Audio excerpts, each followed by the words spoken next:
Channel को subscribe करें, खबरों को लाइक और शेयर करें। भाई क्या मामला हुआ थाना है? जो हमारी भाभी है वो जहर खवा दिया हॉस्पिटल में, एमसीसी हॉस्पिटल।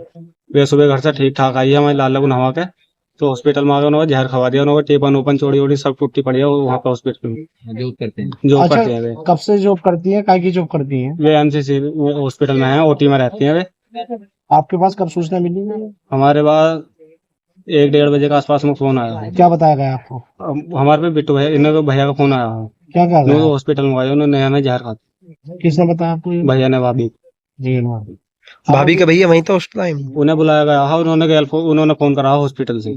किसने फोन करा था? वो मुझे पता नहीं है किसने।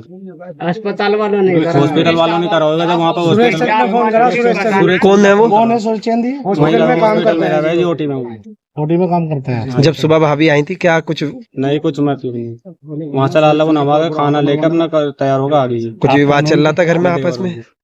घर में कुछ विवाद चल रहा था हॉस्पिटल में? हॉस्पिटल का उन्हें पता होगी।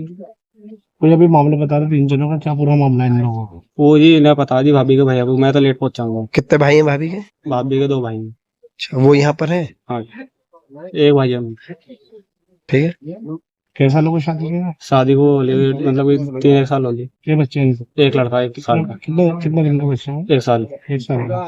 क्या उम्र है भाभी की आपकी?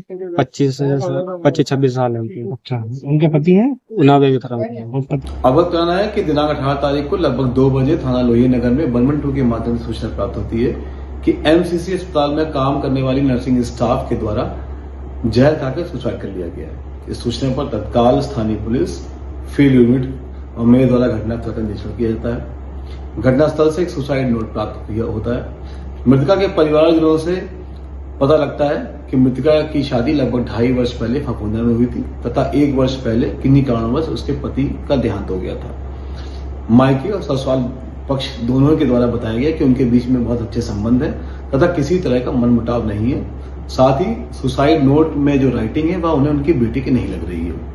इस तथ्य पे जब पुलिस आगे जांच करती है तो अस्पताल के सीसीटीवी फुटेज देखने के बाद पता लगता है कि घटना के समय उसके साथ सुरेश और फरहान, जो कि उसी अस्पताल में काम करते हैं, वह भी अंदर जा रहे हैं। कुछ देर बाद सुरेश ग्लव्स पहन के कमरे से बाहर आता है। पुलिस के द्वारा दोनों को जब हिरासत में लेके कड़ाई से पूछताछ की जाती है तथा उनके फोन कॉल चेक किए जाते हैं तो दोनों के द्वारा घटना कायद करना स्वीकार किया जाता है। सुरेश के द्वारा बताया गया कि वह शादीशुदा है, उसके 5 साल का एक बेटा है।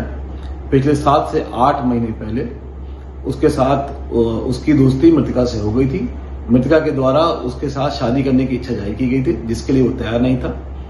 आज मौका पाते ही जब पीड़िता के द्वारा बताया गया कि उसे कमजोरी फील हो रही है तो ड्रिप चढ़ाने के बहाने सुरेश व फरहान दोनों ही उसके साथ कमरे में जाते हैं तथा ड्रिप के साथ एक कोई रासायनिक पदार्थ मिलाकर उसे इंजेक्ट कर देते हैं, जिससे उसकी मृत्यु हो जाती है तथा पुलिस को गुमराह करने के लिए पास ही पड़े नोटपैड से सुसाइड नोट लिखकर वो पास में डाल देते हैं। पुलिस के द्वारा मौके से सुसाइड नोट का नोटपैड, सिरिंज, केमिकल रासायनिक पदार्थ का रैपर, कैनुला व उसका मोबाइल फोन कब्जे में ले लिया गया है। फील्ड यूनिट के द्वारा सभी को कब्जे में लेकर फॉरेंसिक जांच के लिए भेजा जा रहा है। पुलिस के द्वारा दोनों को ही गिरफ्तार करके न्यायिक परीक्षा में भेजा जा रहा है।